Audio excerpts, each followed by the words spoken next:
حضور صلی اللہ علیہ وسلم اور حضرت خدیجہ کی مبارک شادی کی رات۔ شادی کی تقریب شروع ہوئی تو حضور صلی اللہ علیہ وسلم کے چچا ابو لہب کھڑا ہوا اور کہنے لگا، محمد ہمیں بدنام نہ کرو، تم خدیجہ کے لائق ہی نہیں ہو۔ پھر ابو جہل غضبناک ہو کر کھڑا ہوا اور کہنے لگا، یہ کیسا نکاح ہے کہ دلہن خود بسم اللہ الرحمن الرحیم۔ حضرت خدیجہ عام طور پر رات کی تاریکی میں اپنی سہیلیوں کے ہمراہ کعبہ کا طواف کرنے کے لیے جاتی تھیں۔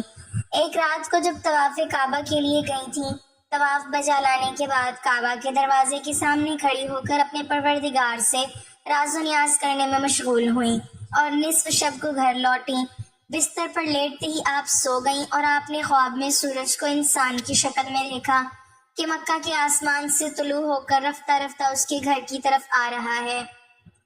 جب سورج ان کے گھر میں پہنچا تو وہاں پر رک کر اس نے تمام دنیا میں نور پھیلا دیا اور لوگ جوک در جوک اس سورج کو دیکھنے کے لیے ان کے گھر آ رہے تھے۔ آپ بیدار ہوئیں تو دوبارہ نیند ہی نہ آئی، کیونکہ آپ جانتی تھیں کہ یہ کوئی عام خواب نہیں ہے۔ صبح اور سورج طلوع ہونے کے بعد وہ فوراً اپنے چچیرے بھائی ورقہ بن نوفل کے گھر گئیں اور جو کچھ خواب میں دیکھا تھا اپنے منوان ان کے سامنے بیان کیا۔ جو ہی ان کی بات ختم ہوئی، ورقہ بن نوفل کے چہرے پر ایک خوبصورت مسکراہٹ رونما ہوئی اور انہوں نے حضرت خدیجہ رضی اللہ تعالی عنہا سے مخاطب ہو کر کہا، مبارک ہو تم پر اے میری چچا زاد بہن، اگر تمہارا خواب صادق ہوا تو نور نبوت تمہارے گھر آئے گا اور تمہارے گھر کا نور تمام عالم کو منور کر دے گا۔ ناظرین گرامی، حضرت خدیجہ کے چچیرے بھائی ورقہ بن نوفل بن اسد اپنے زمانہ میں جزیرۃ العرب کے ایک مشہور دانشور اور خدا پرست راہب تھے۔ ان کو آسمانی کتابوں کے بارے میں کافی علم تھا اور عربستان میں دوران جاہلیت کے 4 مشہور عابدوں میں سے ایک شمار ہوتے تھے۔ آپ لوگوں کو آخری نبی کی نشانیاں بتایا کرتے تھے اور یہ بھی بتاتے کہ ان کی بعثت کا وقت قریب ہے۔ حضرت خدیجہ رضی اللہ تعالی عنہا گہری سوچ میں پڑ گئیں تو نور نبوت کیسے ان کے گھر آئے گا اور ان کے گھر کیسے تمام دنیا کے لیے نور کا مرکز بنے گا۔ حضرت خدیجہ رضی اللہ تعالی عنہا ایک مدت تک اس خواب کے بارے میں غور و فکر میں مشغول تھیں اور اس کی تعبیر کا انتظار کر رہی تھیں۔ مکہ کی عورتیں ایک رسم کے مطابق قدیم زمانے سے ہر سال ماہ رجب کی ایک رات کو کعبہ کے پاس جمع ہوتی تھیں اور جشن و سرور کی ایک محفل منعقد کرتی تھیں، اور اس محفل میں اہل کتاب میں سے ایک دانشور کو تقریر کی دعوت دی جاتی تھی۔ ایک رات کو ایسی ہی ایک محفل منعقد ہو رہی تھی۔ جب حضرت خدیجہ اس محفل میں پہنچی، اس وقت ایک یہودی عالم نے تازہ اپنی تقریر شروع کی تھی۔ اس تقریر کے دوران اچانک حضرت محمد صلی اللہ علیہ وسلم کعبہ کے پاس سے گزرے۔ تقریر کرنے والے اہل کتاب کی نظر جو ہی حضرت صلی اللہ علیہ وسلم پر پڑی تو اس نے اپنی تقریر کو روک کر عورتوں سے یوں خطاب کیا، اے قریش کی عورتیں، جو جوان ابھی ابھی کعبہ کے پاس سے گزرا ہے وہ مستقبل میں پیغمبر آخر الزمان ہوگا۔ آپ میں سے جو بھی اس کی شریک حیات بن سکتی ہو اس میں تاخیر نہ کرنا۔ اس اہل کتاب دانشور کے کلام کو سن کر خواتین میں ہلچل مچ گئی۔ ان میں سے بعض عورتیں اس دانشور کے کلام پر ہنستی تھیں اور بعض عورتیں مذاق اڑاتی تھیں اور بعض عورتیں اس کو برا بھلا کہتی تھیں۔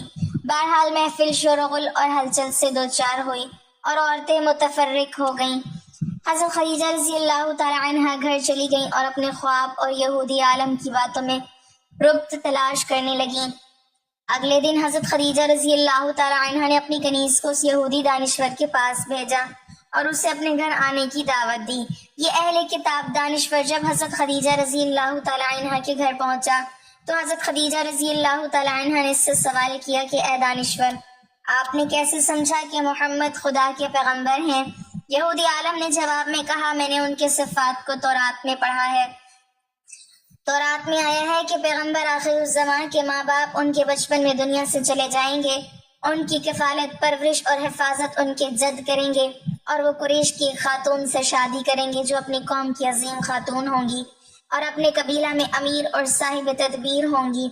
اس کے بعد اس یہودی دانشور نے حضرت خدیجہ رضی اللہ تعالی عنہا سے مخاطب ہو کر کہا، اے خدیجہ، میری اس بات کو اپنے پاس محفوظ رکھنا اور اسے فراموش نہ کرنا۔ اس کے بعد اس دانشور نے حضرت صلی اللہ علیہ وسلم کی عظمت و جلال کے بارے میں چند اشعار پڑھے اور واپس جاتے وقت حضرت خدیجہ رضی اللہ تعالی عنہ سے مخاطب ہو کر کہا کوشش کرنا کہ محمد کو نہ کھو دینا، ان کے ساتھ شادی کرنے میں دنیا اور آخرت کی سعادت ہے۔ حبیب اللہ سرور کائنات احمد مجتبیٰ حضرت محمد صلی اللہ علیہ وسلم 25 برس کے ہوئے تو خشک سالی نے مکہ کو گھیر لیا، تو ابو طالب نے حضرت محمد صلی اللہ علیہ وسلم سے مخاطب ہو کر کہا اے میرے بھتیجے، ہم سخت حالات سے دوچار ہیں، میں بھی بوڑھا اور تنگ دست ہو چکا ہوں اور زندگی کے آخری ایام گزار رہا ہوں۔ میری تمنا ہے کہ میں مرنے سے پہلے آپ کے لیے ایک شریک حیات کو منتخب کروں تاکہ آپ شادی کریں اور میں بھی اطمینان و سکون کے ساتھ اس دنیا کو وداع کر جاؤں، لیکن مالی مشکلات میری اس تمنا کو عملی جامہ پہنانے میں رکاوٹ بنی ہوئی ہیں اور آپ کے مستقبل میں فکر مند ہوں۔ جناب ابو طالب نے اپنی بات کو جاری رکھتے ہوئے فرمایا اے محمد، قریش کا تجارتی کاروان عنقریب تشکیل پا کر شام جا رہا ہے۔ خدیجہ بنت خویلد ہمارے رشتہ دار ہیں اور کافی دولت مند ہیں، مکہ کے بہت سے لوگوں نے ان سے مال اور سرمایہ قرض کے طور پر لیا ہے اور ان کے مال سے تجارت کرتے ہیں۔ اگر آپ خدیجہ کے پاس جائیں گے تو مجھے یقین ہے کہ وہ آپ کو کافی مال دیں گی۔ اس سرمایہ سے مال خرید کر قریش کے کاروان کے ہمراہ آپ شام چلے جائیں گے، شاید اس تجارت کے نتیجے میں آپ کو کوئی نفع مل جائے اور خداوند ہماری زندگی کی بعض مشکلات کو حل کر دیں۔ دوسری طرف حضرت خدیجہ بنت خویلد کے پاس رسول اللہ صلی اللہ علیہ وسلم کی صداقت و امانت کی خبریں متواتر پہنچ رہی تھیں۔ ابھی چچا ابو طالب کے ساتھ رسول اللہ کی باتیں جاری تھیں کہ حضرت خدیجہ کے غلام یہ پیغام لے کر آئے کہ خدیجہ آپ کو اپنا مال دے کر تجارت کے لیے شام بھیجنا چاہتی ہیں، اور وہ فرماتی ہیں کہ جتنا معاوضہ وہ دوسروں کو دیتی ہیں آپ کو اس سے دگنا دیں گی۔ اس پر ابو طالب نے آپ کو کہا کہ یہ وہ رزق ہے جو اللہ نے تمہاری جانب کھینچ کر بھیجا ہے۔ اس کے بعد آپ صلی اللہ علیہ وسلم قافلے کے ساتھ شام کی طرف روانہ ہوئے۔ آپ کے ہمراہ حضرت خدیجہ کا غلام میسرہ بھی تھا۔ جب قافلہ شام کے شہر بصرہ میں پہنچا تو وہاں نستورہ راہب نے آپ صلی اللہ علیہ وسلم میں نبوت کی علامات پہچان کر آپ کے نبی آخر الزماں ہونے کی پیشن گوئی کی۔ دوسرا اہم واقعہ یہ پیش آیا کہ جب آپ نے تجارتی سامان فروخت کر لیا تو ایک شخص سے کچھ بات چیت بڑھ گئی۔ اس نے کہا کہ لات و عزیٰ کی قسم اٹھاؤ، تو حضرت صلی اللہ علیہ وسلم نے فرمایا کہ میں نے کبھی ان دونوں کی قسم نہیں کھائی، میں تو ان کے پاس سے گزرتے ہوئے ان سے منہ موڑ لیتا ہوں۔ اس شخص نے یہ بات سن کر کہا حق بات تو وہی ہے جو تم نے کہی۔ پھر اس شخص نے میسرہ سے مخاطب ہو کر کہا خدا کی قسم یہ تو وہی نبی ہے جس کی صفات ہمارے علماء کتابوں میں لکھی ہوئی ہیں۔ تیسرا واقعہ یہ پیش آیا کہ میسرہ نے خود دیکھا کہ جب تیز گرمی ہوتی ہے تو بادل نبی اکرم صلی اللہ علیہ وسلم کے اوپر سایہ کر رہے ہوتے ہیں۔ یہ سب کچھ دیکھ کر میسرہ تو آپ صلی اللہ علیہ وسلم سے بہت ہی زیادہ متاثر تھا۔ واپسی میں دوپہر کے وقت جب واپس پہنچے تو حضرت خدیجہ نے اپنے بالا خانے میں بیٹھے بیٹھے دیکھا کہ نبی اکرم اونٹ پر بیٹھے اس طرح تشریف لا رہے ہیں کہ بادل نے صرف آپ پر سایہ کیا ہوا تھا۔ حضرت خدیجہ رضی اللہ تعالی عنہا اور ان کے ساتھ بیٹھی ہوئی عورتوں نے یہ منظر دیکھ کر بہت تعجب کیا۔ قافلہ رکا تو میسرہ حضرت خدیجہ رضی اللہ تعالی عنہا سے ملنے گیا اور سارے سفر کی رودات سنائی۔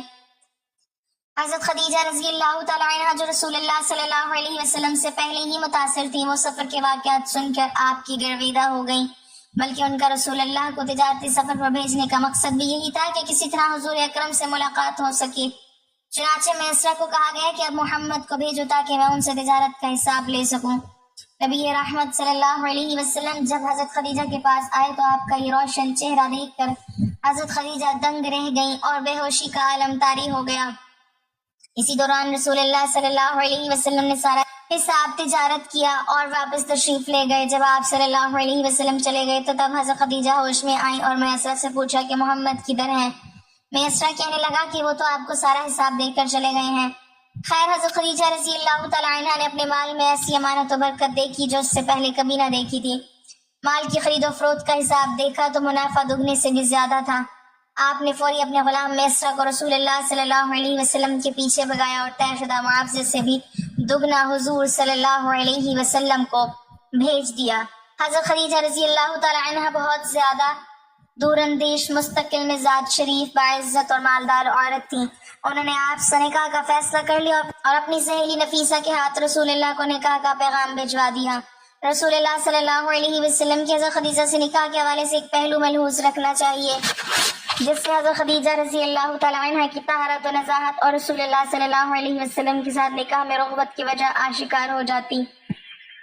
چنانچہ بعض روایات سے یہ بات معلوم ہوتی ہے کہ حضرت خدیجہ رضی اللہ تعالیٰ عنہ کے چچا زاد برقہ بن نوفل جو زمانہ جاہلیت میں ہی نصرانیت قبول کر چکے تھے، وہ عبرانی زبان بھی جانتے تھے اور انجیل زبان بھی جانتے تھے، اور ان کو پڑھ کر اپنے اقربا کو اس کی روشنی میں وعظ و نصیحت بھی کرتے تھے اور ایک آخری نبی کے آنے کی بشارت بھی سناتے تھے۔ عمر کے اعتبار سے یہ بزرگ تھے اور حضرت خدیجہ رضی اللہ تعالیٰ عنہ کی یہ نصائح اور سچے نبی کی بشارت بہت شوق و رغبت سے سنتی تھی۔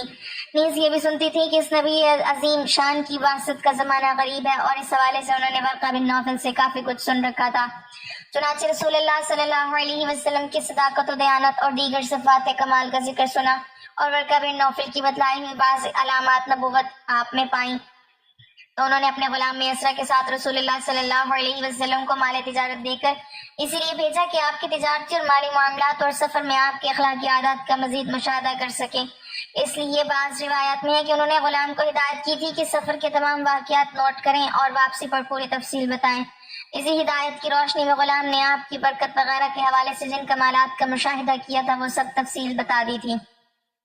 اس سے حضرت خدیجہ رضی اللہ تعالیٰ عنہ کا ظن غالب ہو گیا اور اللہ تعالیٰ کے آخری رسول صلی اللہ علیہ وسلم یہی ہیں، اور انہوں نے یہ سوچا کہ اس سے بڑی سعادت کیا ہوگی کہ آپ کی زوجیت کے رشتے سے منسلک ہو جاؤں۔ چنانچہ صدیقہ طاہرہ و مطہرہ ام المومنین حضرت خدیجہ رضی اللہ تعالیٰ عنہ نے بالواسطہ آپ صلی اللہ علیہ وسلم کو پیغام نکاح بھیج دیا۔ آپ نے اپنے چچاؤں کو مذکورہ رشتہ کے سلسلے میں آگاہ فرمایا، جس کے بعد آپ کے چچا حضرت حمزہ رسول اللہ صلی اللہ علیہ وسلم کے ساتھ حضرت خدیجہ رضی اللہ تعالیٰ عنہ کے والد خالد بن اسد کے پاس رشتہ لے کر آئے۔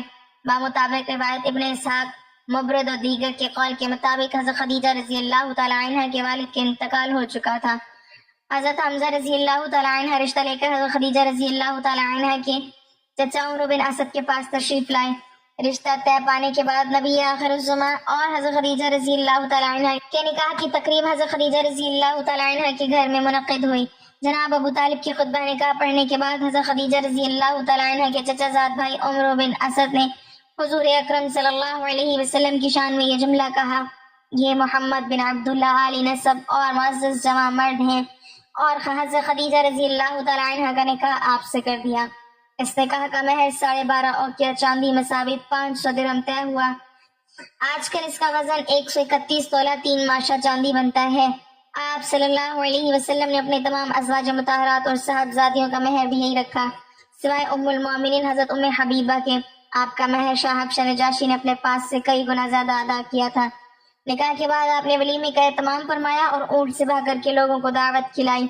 شادی کی پہلی رات حضرت خدیجہ رضی اللہ تعالیٰ عنہ حضور صلی اللہ علیہ وسلم سے ہم بستر نہ ہوئی، بلکہ پوری رات شکرانے کی عبادت کرتے رہیں۔ مکہ کی وادی میں خاموشی پھیلی ہوئی تھی، پہاڑوں پر رات کا سایہ تھا اور ستارے آسمان پر ایسے جھلملاتے تھے جیسے زمین پر ہونے والے ایک نئے آغاز کو دیکھنے کے لیے سب اکٹھے ہو گئے ہوں۔ کعبہ کے گرد ہلکی ہلکی روشنی نظر آ رہی تھی۔ یہ روشنی صرف چراغوں کی نہ تھی بلکہ دعاؤں اور برکتوں کی روشنی بھی تھی۔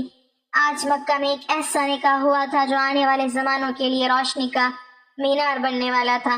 الصادق الامین محمد بن عبداللہ صلی اللہ علیہ وسلم اور قریش کی سب سے معزز خاتون حضرت خدیجہ بنت خوالد رضی اللہ تعالی عنہ کا۔ حضرت خدیجہ رضی اللہ تعالی عنہ اپنے کمرے میں بیٹھی تھی، چراغ کی مدھم لو ان کے چہرے پر سایہ ڈال رہی تھی۔ وہ سوچ رہی تھی، زندگی نے مجھے سب کچھ دیا، دولت بھی، عزت بھی، شہرت بھی۔ لوگ مجھے مکہ کی سب سے کامیاب عورت کہتے ہیں، مگر آج دل کے اندر جو سکون ہے وہ پہلے کبھی نصیب نہیں ہوا۔ آج میرا دل مطمئن ہے کیونکہ اللہ نے مجھے محمد صلی اللہ علیہ وسلم کا ساتھ عطا کیا ہے۔ ان کے دل میں خوشی کے ساتھ ہلکی سی گھبراہٹ بھی تھی۔ یہ گھبراہٹ محبت کی تھی۔ وہ بار بار اللہ کا شکر ادا کرتی جاتی، یا اللہ تیرا شکر ہے کہ تو نے مجھے اپنے سب سے برگزیدہ بندے کا شریک حیات بنایا۔ اسی دوران قدموں کی آہٹ آئی، دروازہ کھلا، محمد مصطفیٰ صلی اللہ علیہ وسلم کمرے میں داخل ہوئے۔ ان کا چہرہ نور سے دمک رہا تھا اور نگاہیں جھکی ہوئی تھیں۔ وہ وقار اور سکون کے ساتھ چلتے ہوئے کمرے کے وسط میں آئے۔ ان کے آنے سے کمرے کی فضا بدل گئی، جیسے چراغ کی لو اور روشن ہو گئی ہو، جیسے ہوا نرم اور ٹھنڈی ہو گئی ہو۔ حضرت خدیجہ رضی اللہ تعالی عنہا نے نظریں اٹھا کر دیکھا تو دل دھڑکنے لگا۔ یہ وہی ہستی تھی جنہیں مکہ والے امین کہتے تھے، جن پر دشمن بھی اعتماد کرتے تھے۔ آج وہی ہستی ان کی شریک حیات تھی۔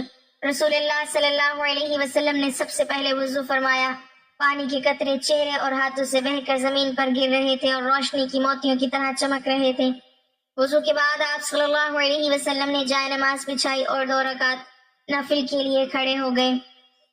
حضرت خدیجہ رضی اللہ تعالی عنہا نے نرم لہجے میں کہا، کیا میں بھی آپ کے ساتھ شریک ہو سکتی ہوں؟